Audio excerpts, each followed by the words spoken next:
All right, let's see if that works. All right. Yes, sir. 18. Which 18. 18. 18.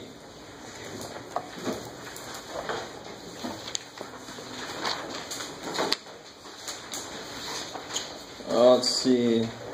Oh, yeah, cool. All right, good. You guys remember something called piecewise functions? And for example, it could look like, so you know, math people being as creative as we are, this means a function that's defined in pieces. Right? Don't ask me why there's a y's in there. Just to make you think about pennywise, so you're all freaked out about it, right?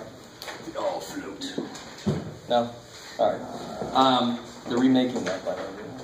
So I could define this to be a parabola for x less than 0 and a straight line for x, let's say, between 0 and 2. Does that sound or look at all familiar to a few of you guys? Okay, cool. And all this means is you only make a parabola below 0. So you know below 0 very quickly, a rough sketch, whee, it's a parabola. And then from 0 to 2, it's this line. So at 2 it'd be 3. Pop, and of course here at 2 it should be closed, and here it should be what for the parabola? Is it allowed to be 0 for the parabola? So you put what here? Open. So kick ass, right? Does that? Now of course this would be very difficult for this to model something in the real world, because this would be like a plane that comes in and then suddenly teleports down here, right? This would be instantaneous motion, so it wouldn't be what we call a continuous function. You with me? It's not continuous. You got to lift your pencil up or your pen to continue drawing it. Okay, maybe you guys are with me. Okay, so this question is a piecewise function. To define this correctly, you have to restrict the domain correctly. So that's really what a piecewise function allows you to do. It allows you to restrict the domain for what your function is going to look like for certain values of x. So this one says, find an expression for the function whose graph consists of the line segment from the point. It's a line from -2, 2 to -1, 0.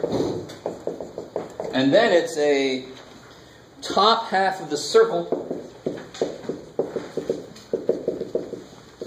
from with a center origin and a radius, become an IUS, there it is, of 1. So that's otherwise known as the top half of the unit circle. Cool, kick ass. Alright, when you first encounter this question, I'm sure you're like, what the hell do they want from me? Is that how you felt, David? Alright. But do you see how now you can break this down into 2 parts? First part is get the equations for both of those. Second part, figure out what you put here to restrict the domain so it only exists where it's supposed to. You guys follow what I just said? So to find the equation of the line that goes to those 2 points, if you have trouble with that, it's not a good sign. This is a Math 90 level thing, right? How do I find the equation of the line going through those 2 points? Slope. Right? And then the y-intercept, or you can do y minus y1, you can do y equals x, whatever, right? But the second part is what you probably need some help with, maybe. How do I get the, what is the equation of the unit circle? R equals 1. X squared plus y squared equals 1. Holy crap, you're dead. Poor little dude. X squared plus y squared, ooh, look at you. You're alive. Alright, now how the hell do I get the top half of that circle? Right now? Restrict the domain to only positive numbers? Yeah. Yes, good. So the first step is to realize this wants a function. So a function I have to be able to solve for y, right? I need y as a function of x for it to be a function. So solve for y. When you solve for y, what's going to happen? How do you solve for y? You subtract x squared, and then you square root And the minute you put a screwed symbol down, what do you have to put down there? Plus or minus. Please, dear God, this is not equal to 1 minus x, right? We talked about that. Quickest way to make me sad. Cry actual tears. So you have to put the plus or minus for math's sake, but for our specific problem, we want the positive part to get the top half, right? So a circle, this is a function. This, of course, is not a function because it doesn't pass the vertical line test. But if I restrict it to be the positive y values, that would be the top half. You guys semi with me here. All right. So what you need to do is you need to fill in the equation of the line. Can somebody tell me what the domain would be for that line? You can do this, you can do this. X greater or equal to negative 2 or less or equal to negative 1. So x between negative 2 and negative 1? Cool. And they don't say anything specific about blah, blah, blah, blah, blah, blah. No. Okay. And then now you just got to figure out, you put the equation we just got, the function we just got, you put it here. And then you figure out, is there anything I need to actually do to restrict its domain? Well, you've got the image right here. You know what this thing is doing. Where'd this guy stop? From negative 2, it stopped at negative 1, right? This guy's going to pick up at negative 1. Yeah, cool. I like it. The one thing you have to be careful about is what's wrong if I do this. Of course, you know, it's going to be less or equal to 1. I like it. You guys... Do you see that? I'm just saying what the x values are allowed to be. What's wrong with what I just did? You're like, you look good to me when you did it, Jeff. What the hell? What's wrong with it? Every x value can only be assigned to one function definition. What does negative 1 go to? Does it go through the circle? Right now it goes to both of them, so that's no good. Right? Yeah, it goes to the line. Negative 1 goes to the line. Why? Because you can't, it's undefined now. You can't do it at the circle. Like you can't. 1 minus the square root of 1. Oh, sure you could. You can't. Yeah, because 1 minus 1 would just be 0, right? So the quick answer is, it doesn't matter. It's arbitrary. At negative 1, what's the value of the line? 0. At negative 1, what's the value of the circle? 0. So who cares which one you say? You just got to be careful. You can't have them both being equal to. You can make it like that, or you can make it like that. It doesn't matter because they fill each other in. Whoever's the open circle, the other one's going to fill it in. You with me? So it's not like this one. It's not a quick jump. This is going to be, so it's going from negative 2, 2. You can do this, Jeff. There's 1, there's 2. Negative 2, 2 to negative 1, 0. There's a line segment there. If there's an open circle, the other one just fills it in.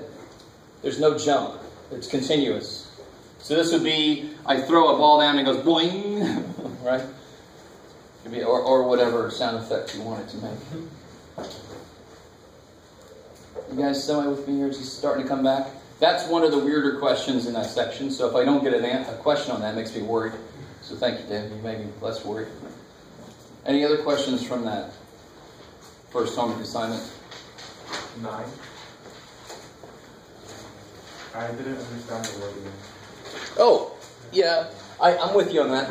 Let me ask you a related question and then show you how it's the same question. Because the way they ask that is a little bit different than you might be used to. Can somebody tell me, so very quickly, make that shape in the air for me. What would that look like if you graphed it? Kick ass. All right, sort of.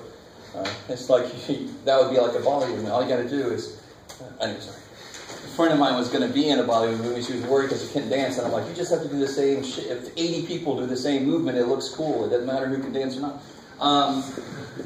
So yeah, it looks like, whee. So what would this do to that shape then?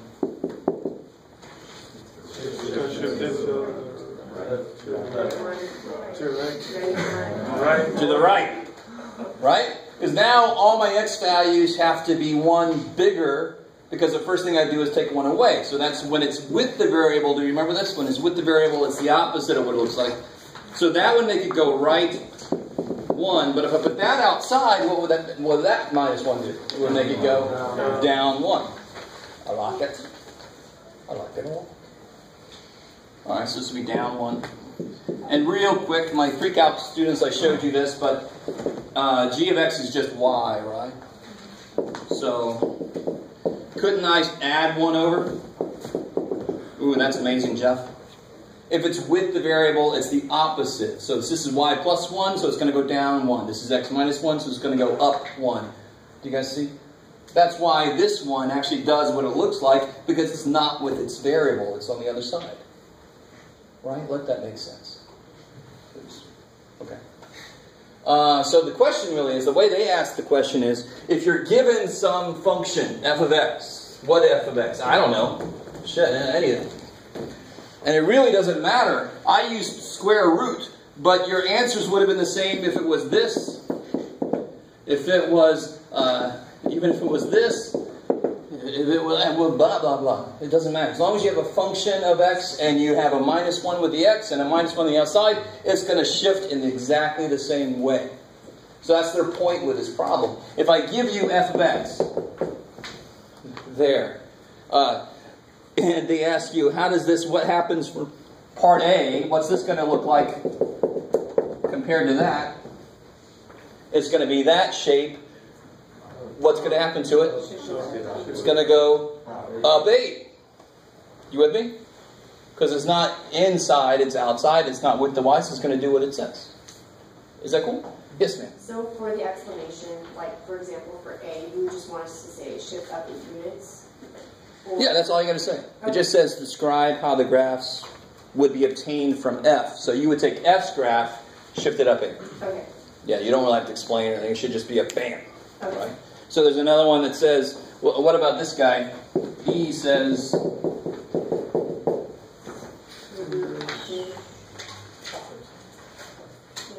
reflected around what?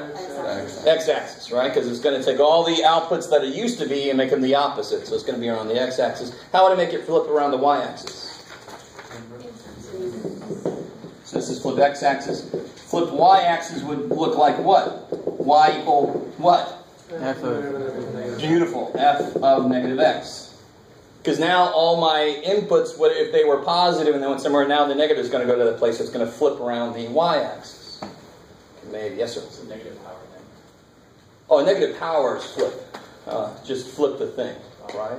This is a reflection because it's taking, like in this case, it's the old output and making it the opposite of what it was. So whatever the output was, it's now the opposite. So that's why it flipped it around the x-axis. This is saying whatever the domain element is to make y do something, now it's the negative domain element's going to make it do that thing, so it's going to flip around the y-axis. Because it's actually related to the x. Now it's the other x that's going to make it do that thing. Are you guys kind of with me? Okay. Sort of. You guys talked about transformations in pre-calculus course, right? If you did not, oh, you got to come see me so I can give you some handouts about transformations. Oh, shit. All right. And they do talk about it a little bit in the review section in the book, so you can catch up with that. Blah, blah, blah. Oh, is your question related to F? You got to be careful. I'm glad I noticed it. Is that a negative 1 power? no. No, hell no. It's an unfortunate choice. That sucks. What is that? Yeah, it represents the inverse. How would that look like related to this? Beautiful. It flips around the y equals x-axis, right? So whatever the function looks like, this is going to be the mirror. Right? So I always like my students, I have them they draw something. You can do it, Jeff. Wee-haw! And then over it they draw the wee-haw! And like, oh, look at the symmetry and all this, so they can see it happen. Right? It should sound very familiar. All right, good. Hey. Hello, how's it going, Paul Stern? Is it okay if I sit in with you? Remember we discussed it over the... Oh, yeah, sure. Right, last? Okay. Yeah, calculus. Calculus. Okay, good. Yeah, you're okay. You're good. Right. Sorry, I was just staring at you like, who the hell are you? Sorry, That's all right. Let's see. So is that cool for number 9? So it's really about transformations. You need to remember those transformations. Anything else from the homework section? Yes? I don't get number 4. Yeah. Me either. I was hoping you... Oh, okay. Number 4, the answer is going to be very vague, but there are definite things that have to be present. I don't need scale. You don't have to go research. If I put 1 more bag of fertilizer, I'll get 4 more apples out of my apple tree. You don't have to go research that, right? If anybody did go talk to farmers, you're an interesting person. I want to talk to you. You're the kind of student that teachers dream about, and you're like, I would never do that. Shit, let me talk to you. So if I have to make a few assumptions when I do this drawing. I'm going to assume, if I didn't put any fertilizer down, but I planted, let's just go with apple tree, just because I said that. If I didn't put any fertilizer in there, is there necessarily not going to be any apples? No. There's probably going to be some apples, right? It depends. You could say, well, what if you try to put it in where it's just rock? No, there's just actual dirt. Are you with me? So it's not going to start at 0, 0. It's going to start somewhere up here. I don't need scale because we're not farmers, right? As you add, so this axis here represents what? Fertilizer. Fertilizer. So and this of course is your yield, which is good for the y-axis. So as I put some fertilizer in there, mix it into the ground, what should probably happen? Crops will get. My yield, the amount of apples I get, should go up. And since I don't have a scale, it almost doesn't matter how steep your increase is. That's not the point of this question. This question is not, what's the slope of apples to fertilizer? Holy shit. I don't know. It's just a general, what's the shape? And of course, they're trying to make sure that you don't do something crazy like that. It's like, Johnson, buy 80 bags of fertilizer, bury the tree, we'll get millions of apples. Right? Probably not. So like fish growing or something like, my fish will take over the world in several months. No, what of course is going to happen? Carrying capacity. Yeah, exactly. There's going to be some kind of a capacity. In fact, at some point, I probably would expect it to, if you put too much damn fertilizer on there, it's not getting enough other stuff it needs, right? Put mounds of fertilizer and then you water it. The water only goes this far. Oops. Sorry, tree. You with me? So, but at least if you had that, that would be fine. But I would expect also maybe a little bit of a drop off, and then you kind of with me. That's a perfectly good answer for that. So now everyone's going to have that. I don't blame you too much. But did some people do that and get something roughly like that? I mean, I think I saw a few of you guys doing that. Yeah. How would you know to draw it like that and not like where it went across like the asymptote and then went up like that? So what would be, say it again, sorry? So how would you know to draw it like that and not like just a line above the x-axis like an asymptote going like that and then going up? Oh,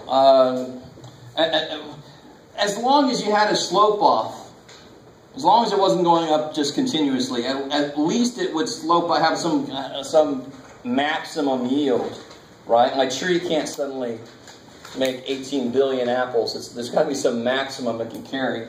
I'd be fine. And then if you had a little drop off, that'd be great. The beginning of it it's kind of like that's the specifics that I don't really care about, because I don't know, if you add just a little bit of fertilizer, is it really going to do anything? But I would expect it to be some kind of immediate relationship between the amount of fertilizer. You shouldn't have to put a bag on and it does nothing. There should be some kind of an effect. You with me? Does that make sense? So don't read too much in this problem. We could really get deep into this problem. The point of this problem is, do you understand what the shape of the graph physically represents? You don't have to know much about fertilizer. You don't have to know much about how many apples to expect normally. You just have to know the main things would be that it does increase with an increase and that it does reach some maximum. Just so you can relate graphs that you make on paper with actual physical situations. I have a question about that. Okay, cool. Is that good for that one? Okay. And then I skipped over somebody. Okay, yes. Am I actually transforming the graph that's given, or am I? Yes, you are. So number 10, I think, is an easier version of number 9, because in number 10 they actually give you a graph, right? So in number 10 they give you does anybody else? Sure. Here's a copy of the, remember, I think most of you guys got the copy if you don't have a book. of the Yeah, assignment. sorry, yeah. Thank you very much. Number 10, they give you a function that looks very roughly like that. And then they say, you know, for part A, it says draw this. Right? Obviously, they don't need you to draw it on this because they didn't give you enough space. Because what's going to happen? What's this going to do? Go to which direction? Right. Good. So you just take this point and you move it over right 8 places. You just identify some key points. So on the graph, you can see, for example, this point is the point 3, 1, 2, 3, 4. So then you would move it over, so it would end up where? 11, because you're going to move it over 8 places, right? That's the key thing there. So it's really just marrying, do you know how transformations affect graphs? And then, all right, go do it to the graph, right? Yes, sir? How do you know that you're moving a line and not the parabola? You totally are. So, my bad. Every single point that currently exists has got to move. Good. You guys with me? So whatever. So I can identify another point. I can identify on this. Let's see. Well, not really greatly, but there's a point like -1, and then it's just a little bit over 1. So then I'm just going to move that. Keep it the same distance up, and just move it over 8 places. So the whole picture should move and have the exact same shape, just up 8 places. What would make it, who remembers this? Let me see if they ask you this. No, they're going really easy on you. It's too bad. But let me ask you this. Who remembers what would make it compress? When you multiply it by a number of lines. So let's say compress by a factor of 2. Then what would I do? 2x. Yeah, so if you do this, that would compress it by a factor of 2, right? Do you guys understand why? I mean, compare that to f of x. What do I plug in here to make this 4? That's almost a stupid question, right? What do I make x to make this f of 4? I make x 4. Ooh. Now, what do I make x to make this f of 4? 2. Didn't it smush it by a factor of 2? And remember, if it's with the variable, it does the opposite. That looks like it's a multiplier of 2. It looks like it should get 2 bigger, but it's in with the variable. The variable has to adjust because that stupid 2 is there. They have to be half as big. It's going to smush it. So with trig functions, it was really nice because it looks like a spring. Smush the sine function. It's just like smushing a spring in physical reality, right? You smush the spring, or you stretch it. How would I stretch it? By a factor of 8. F of 1/8 x. Good. That would stretch this bad boy out by a factor of 8.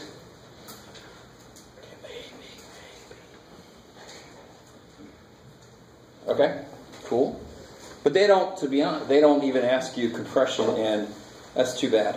We'll get into that later, I guess. Kind of asked on number 11. Oh, yeah, good. Yeah, good. I like it. So number 11 is the trig function. So that's exactly what we're saying here. Number 11 has 2 transformations. What are the 2 transformations on number 11?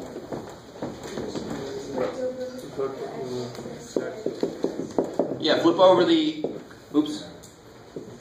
So this would flip over x-axis. And this would compress by 2. Right? So my normal sine function looks like this. And, ooh, this poor little dude. And so this is going to flip that and then smush it. Right? So now instead of the wave function requiring this much time, it's going to require this much time. And it's going to go the other way. So now it's going to go like that. You guys see that? The amplitude shouldn't change, so I should not do that. But oh well. Yeah, you're close enough. You guys can be a little more specific when you're answering. But you should remember that from pre-calculus. That was probably a very joyous time for you when you did, is that the right word? Trig transformations. Remember finding the period and the phase shift and all this weirdness, and the beginning and the ending and blah, blah, blah. Yeah. 13. Oh, okay.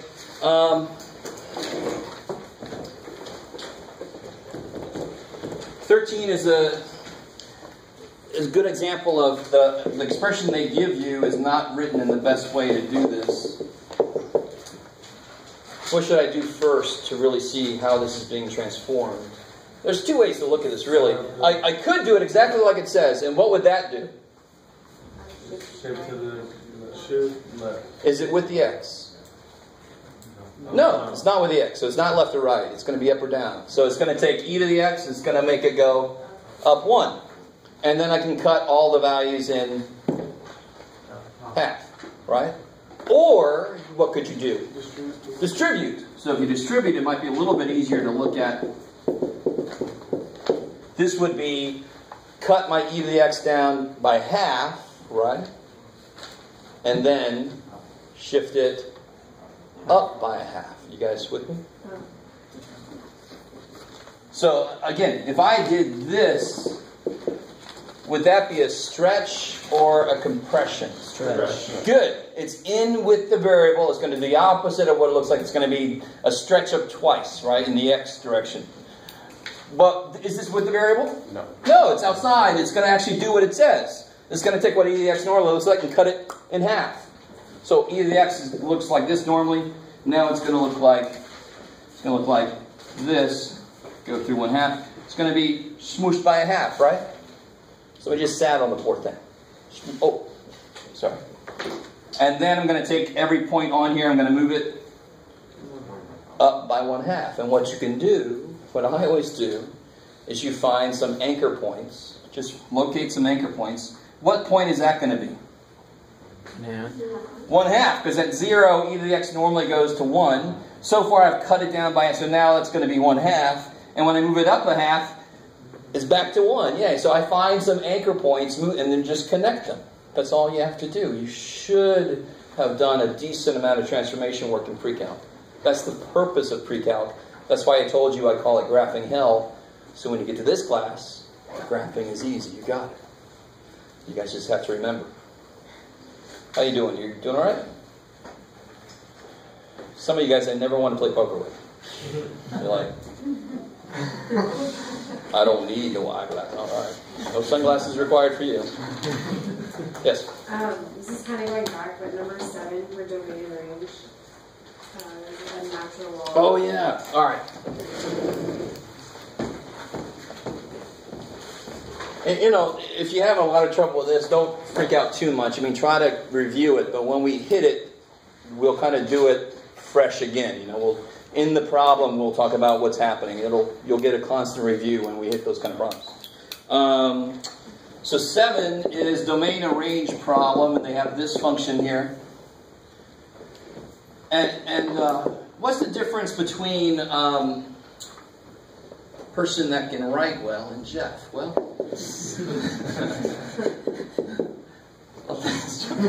so if I gave you this function here, this is sort of related. So when you learn logarithms, I try to say it's sort of related to radicals, but not exactly. So you've got to be careful. But they are kind of related. How to find this guy's domain? What's got to be true about the inner? It can't be negative. Can't be negative. So the inner piece has got to be greater than or equal to 0, right? For logs, your inputs cannot be 0, right? It has to be strictly positive. Do you remember what logs look like? If exponentials look like that, logs look like that, because they're inverses. There's an asymptote at 0. Therefore, the inside number has to be what? Greater than 0 in order for it to exist. And then you solve for x. So your domain is always, can you say in English what has to happen? Oh, my inside has to be positive. All right, write that in Mathish and then solve. Every domain problem can be handled like that. Range is a little bit more interesting. I was going to ask about range. Yeah, good. So domain, of course, here would be from -6 to infinity. Cool. Range for natural log, you've got the answer staring you in the face, right? You know what logs look like. Their range is almost always going to be All real numbers. all real numbers, yeah.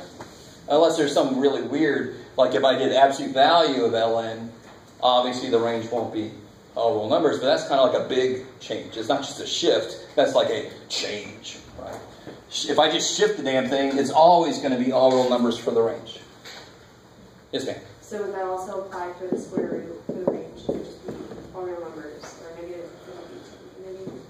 Well, be careful. Square roots, of course, they look like this, so the range is going to be from 0 to whatever. And of course, if I move it up or down, that's going to change a little bit. Okay. Cool. How are we doing so far? All right. Cool. Good, good, good. Anything else from chapter 1? Yes. And now I'll come back there. 25C, I have no idea what arc sine is. I don't think we went over that in 3 times. Oh, arc sine is another symbol that means what? Inverse sine. And I might not have brought it up because I always hate a symbol that requires more writing. Arc sine is the same damn thing as inverse sine. The reason that people created that is because inverse looks like reciprocal, right? It looks like to the -1 power. So in one sense, I kind of agree with them, but in another sense, I'm like, the other one requires less writing, so screw it. Right? So if you see arc, you see arc sine of x, that's the same thing as inverse sine of x. Exactly the same thing.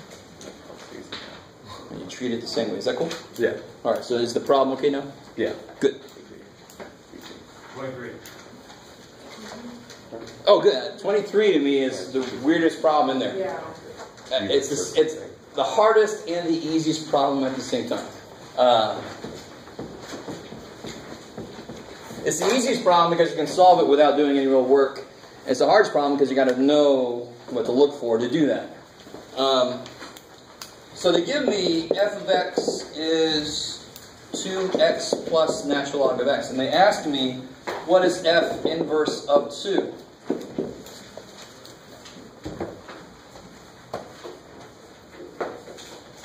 So help me, little side note, just to make sure we're all thinking about this correctly. If I said, what's f of 2? 2 represents what? Or, yeah, 2 goes in for x. So in this case, 2 represents y. I like it. So that means that this would equal what variable? X. So normally you have f of x equals y, right? Are you guys? And of course the inverse function would just be x equals f inverse of y. That's why the y and the x switch when you do inverses, right? This is the fundamental property of inverse functions are the x and the y switch. Let me let that soak in. So what they're really saying then, let me see if you guys can get this. How do I make this do something to this line to make it a question about f of x? What do you need to put in the variable get 2? Do it again, sorry? What do you need to put into x to make it 2? Good. And now you got the right idea, but just make it more symbolically represent what you just said. So like restate the whole problem? Okay, Sort of. It would just be x equals 2y plus natural log y. And then you'd have to solve it, right? Oh, no. Oh, okay. Watch, you ready? You ready? Oh. Yes. Because what could you do to both sides to kill f inverse? You can apply f. Because what does f do to f inverse? Oh. So now the question really is saying f of what is 2? Alright, so that's the first reason that this would be hard, is because you got to remember that everything I just said is true. So whenever you have an inverse question, you can start playing around with it like this. Remember when we did the problem, it was the bonus question, but I had like a problem like this. Yes, I did. Yeah. And I said, remember what I said? I said normally you take tangent of an angle to get something, right? So inverse tangent's output is an angle, because if I took an inverse tangent of both sides, it would kill this. Theta equals inverse tangent of x. That idea that you can apply one function to kill its inverse, and that rearranges the question, makes it easier to think about. Now, if I just said, now it's still not immediately easy, but maybe you guys can see. So now the question really is, when is this equal 2? And what's a good guess for what x might make that happen? What makes this 2? 0. 1. And what's ln of 1? 0. All right, we're done. If you think about it, we're done. See, that problem is evil because you don't realize there's almost no real work. You just have to rephrase the question and then go, what's the easiest way? Oh shit, it worked. And then you're done. That's why I love that question. I don't do that too much to you on the test, don't worry. Notice I said not too much. Okay, anything else to go over otherwise from Chapter 1 homework? Alright. Okay. We are going to get a little bit into limits, and then today I wanted to take that field trip. Ooh, exciting field trip. We're going to go to Jurassic Park. No, we're going to go to the Math Study Center and stuff like that. Are there dinosaurs? Huh? Are there still dinosaurs? In the study center? In the Math Study Center? There could be. It depends on what mood the tutors are in. I don't know. If they've been fed recently. That's good. So, that's a weird image of like T-Rex. Pick your book up, I can't get to it. Poor T-Rex. T-Rex doing the dishes. There's a comedian who's T-Rex doing the dishes. Alright, sorry. Look that up. Alright.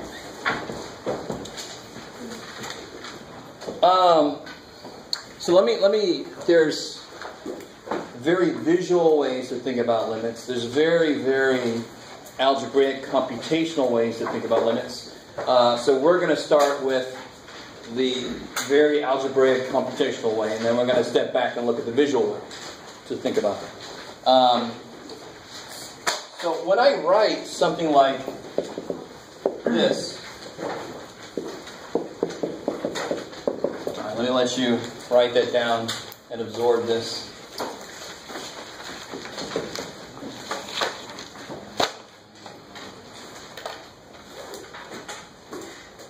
What does this mean? Is somebody able to tell me what this sort of means? Yes, sir. What's happening at L as x approaches A or whatever? Not quite. I mean, L is not a location for things to happen. L is a result. So what happens to the outputs? What happens to the function as your input gets close to A? And notice, how many ways is there to get close to an input? And we're still in 2D. Two ways, from below and from above. So as you get closer, here's A, and your function is doing, from below it's doing this weirdness, and from above it's doing this weirdness. So as you get closer and closer to A, what's it look like the function is doing? That's the idea. Do I give the first shit about what is actually happening at A? I kind of give it away the way I say that. I don't care. So for example, just to give you a little more concrete, if I did this,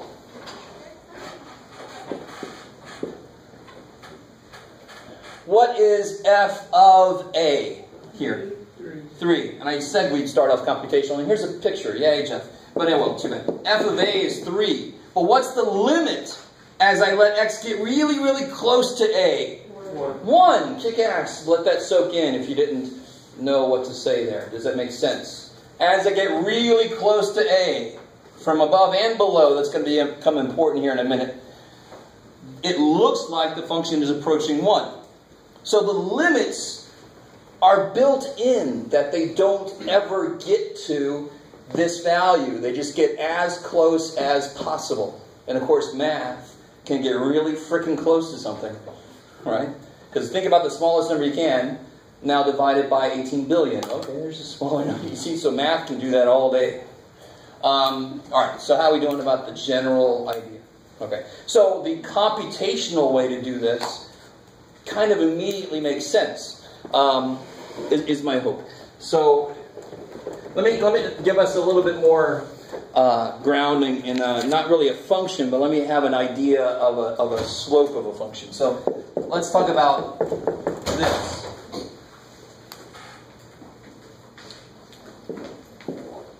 So we got this going on. My scale is horrible, but we'll survive. 2, 3, 4. Oh, screw you, Jeff. This is why you always make the scale first and then you draw it. Alright, so here you go. 1, 1, 2, 4. There you go. 2, 4. Bam. Alright. So, one important question in calculus, and I think I said this to you yesterday when we were looking at that difference quotient, the f of a plus h and the f of a, is I want to know, for example, what is the slope right there? Now the problem, of course, is to figure out slope, I need 2 points, and that's just 1 point. So let's pick some other point. It doesn't even matter what side of the thing I'm on. So just some arbitrary point x. What would this be? You can do it. You can do it. This is 2. So what's this? This is what? 4, because 2 squared is 4. This is x. So what's this? X squared. It's crazy. All right, good, good, good. Right? Whatever the input is, you square it to get the output. Right? So I'm going to pick some arbitrary point, x squared. I put it here, but where could it be? Anywhere, because x could be anything, right? Okay. Good, good, good. And the point I'm interested in is the point 3, oh, sorry. Get back to 2, 4. So I want to know the slope at 2, 4. The best I could do... Now, what's the slope right now between this and this? What's that slope? X squared minus 4 over x minus 4. Kick-ass, right? So that's easy. That we can do all day. So what do I really want to allow to happen then, like we talked about yesterday, to get the point right at 2, 4? To get the slope right there. Take a derivative. Well, A little, very much ahead of where we are. Pi factor cancel out, and then... No, don't do that yet. In fact, that's not even really answering my question. Right now, how far apart are these? I don't know. They could be very far apart, right? X could be way far. What do I want to have happen for X? I want it to get really close to... Not 0, because that would mean I get the slope here. I want X to get really close to 2. So yesterday we talked about, in this format, we talked about this, right? And this is where I want to let h get really, really small. Now I'm not saying I want to pick like a, I want to just pick a whole other point. So now I want to let x get close to a. That's what I want to have happen. I want this point to get really close to that point. What does that mean? I want this x to get really close to 2. All right, so you guys are with me. A little bit. So it's fundamentally the same exact idea. Instead of writing it as, I'm a little bit off from A, I'm writing it as, here's a whole other x value, but I want to let that get close to A. It accomplishes the exact same thing as h does. How are we doing so far? A little bit? All right, let's keep going. Let's see what happens. So I want to find a slope, I want to find the slope right at the point 2, 4. I must find the limit as x goes to 2 of this. Alright, so we're going to do it. I like your suggestion. We're not going to do your suggestion yet, because we're not always going to be able to do something as easy as that. So for right now, I want you to get used to what you need to do for this first part of this chapter 2, is to make a table of atoms. And what you do is you actually allow your inputs to get really, really close to 2. So for example, I want to know for, so let's start at 1. Let x be 1. Then I want to know what the slope is. Now get closer to 2. So let x be 1.5. What's the slope? Let x be 1.9. What's the slope? Let x be 1.99. What's the slope? So that's approaching it from below, from the left side. So what would I do if I want to approach it from the other side? 2.1. That's craziness, right? So I'm going to start at 3, 2.5, 2.1, 2.01. So all you are currently doing, I want you to do this, fill these in, but what's m? That function right there. So what are you doing? Just plug a 1 in for x, get a number. Plug a 1.5 in for x, get a number. Go for it.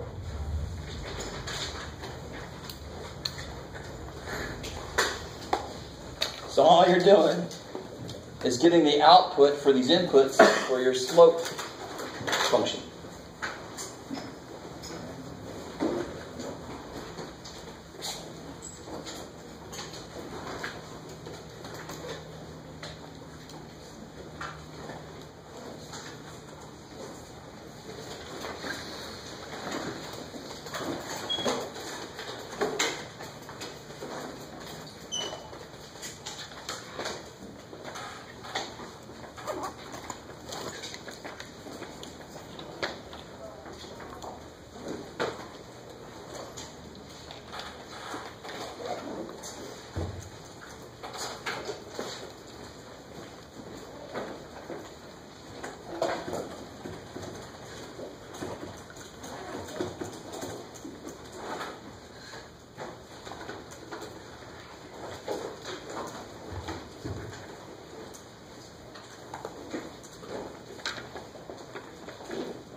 So real quick, who got this already? When you plug a 1 in, what do you get for the slope?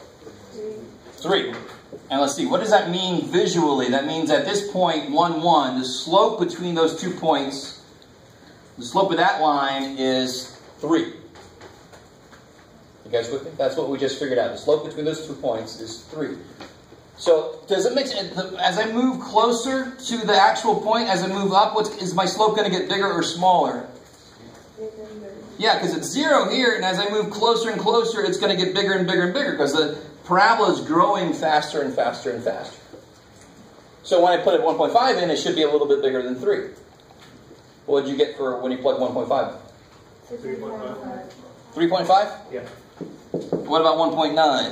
3.9. 3.9? Yes.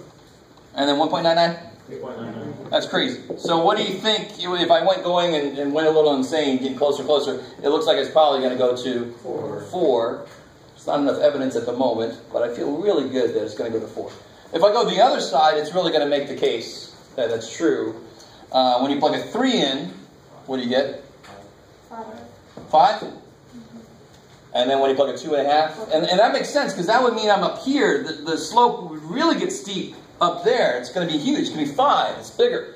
And as I approach the 2.5, it's what's that? 2.5? 4.5? At 2.1? 4.1? And 4.01, roughly? So it looks like from both directions they're going to agree at 4. Right? And you can get more and more precise, right? But that looks like it's going to be 4. How are we doing so far? So that means at the point 2, 4, the slope is looks to be exactly 4. Now let's prove that real quick, because you had a really good suggestion earlier. What can I do with this expression? Factor it. Cool. So then it would reduce down to, well, it would be x minus 2x plus 2, so the x minus 2s would cancel. And of course, what happens now, here I can't plug a 2 in, but over there, I can. So what do I get when I plug a 2 in? 4. That's crazy. Now don't get too excited. You cannot always do that simple like that. You with me? You're not going to always be able to do that. But if I can do that, hell yeah, I'm going to do it, just so I know that my table stuff looks right. If I get a 4 over there and I get an 11.9 there, shit, I did something wrong. How you guys doing so far, Zach? You guys with me? Now, real quick, just make sure you understand this from yesterday. What I just did, it's perfectly legal to do, except when there's one value that I cannot do what I just did. So I cannot do this for a specific value. If x was, do this. Because what's 0 divided by 0? I don't know. So if x is 2, I am not allowed to do that. But what's really cool about what I'm doing? You're just asking as it goes. It doesn't care about 2. It gets really close to 2. So I'm allowed to do that all day long because it's just the limit. If x could be 2, I could not do that. I had to say for everything except 2. But it's built in that it's not 2. The limit never gets to this value. So you're able to do that all day long. I like it. On the actual, well, this is a little weird. I want to make this distinction. This is the general idea of a limit for a function. This function, how does it relate to this? Are they the same thing? Are those the same thing? Is x squared the same thing as that? No, of course not. This is the slope between 2 points that sit on this function. Are you with me? So if I said, what's the limit as x goes to 2 of this? Well, shit, it's freaking 4, Jeff. I just plug a 2 in and see it's 4. You kind of with me? So that's not what we're doing here. We're looking at slopes of points on this function. That's why we had to take a limit. Because I can't do a slope unless I have 2 points. Okay, maybe. All right, so do this for me. Let me see. I want to give you a problem, sort of like what you're going to see. Okay, here we go.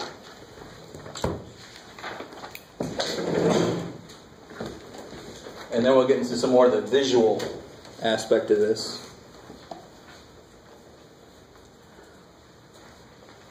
So we have a point that lies on a curve.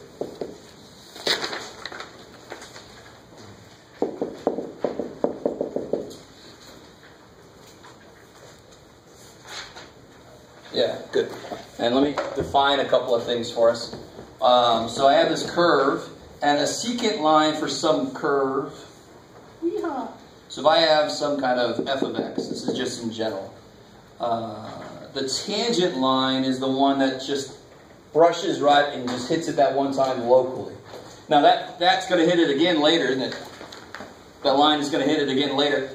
But all I care is about locally it hits it once. In fact, that's what we were talking about yesterday. If I'm swinging something around and I let go, it's going to go off in the direction of the tangent line to that circle. Right? It's going to keep moving. So if I'm on this roller coaster and suddenly I just leave the roller coaster, just keep going the direction of my velocity at that moment, that's going to be what's known as the tangent line. So this is the goal of calculus, is to figure out the slope of that tangent line. And that's basically what we just did over there. Right? We figured out at the point 2,4, the slope of the tangent line is 4. We figured that out. Yes, ma'am? Are limits always associated with slopes? Slopes of curves that are not straight lines, and actually it would work for straight lines too, they would just be kind of boring because they're always the same. I have to use a limit because to get a slope at a point, I can't do it. I have to have 2 points. So the only way to really see what it would be at one point is to use a limit. Because a limit never lets it be 1 point. Do you guys see what I'm saying? If I want to know the slope right at that point, but I can't have slope unless I have 2 points, the only way around that is to say, all right, well, I got 2 points, but this point gets so freaking close to the other point that it's basically 1 point. That's what the limit does for us.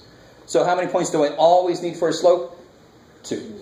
What's the limit do for us in this case? It lets us approximate it with 1 point with 2, because it gets so close that it doesn't matter. It's basically 1 point.